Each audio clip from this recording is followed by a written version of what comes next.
machine qui a un plus gros débit de chantier. Déjà par rapport à son pick-up, on a un bon avaloir puisqu'on a les vis d'hors-centrage en bout d'ameneur.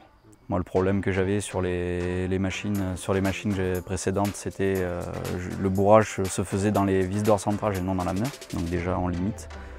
On avance plus vite dans les andins du fait que la machine avale mieux. Point de vue pick-up, on a des dents qui sont quand même surdimensionnées. La précédente machine qui était la même a fait 18 000 bottes en 3 campagnes. J'ai pas changé de dents, j'en ai pas cassé une.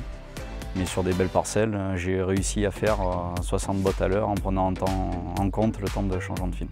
Et ce qui me faisait peur, c'était que le fait que la table allait chercher la botte sous la porte, ça me faisait un peu peur et j'ai fait le test dans des parcelles où ça se passait très bien, où c'est vraiment pentu et où ça se passait bien avec la machine précédente et il n'y a jamais eu de souci. J'ai pas eu de casse de roulement, ni de rouleau, ni autre.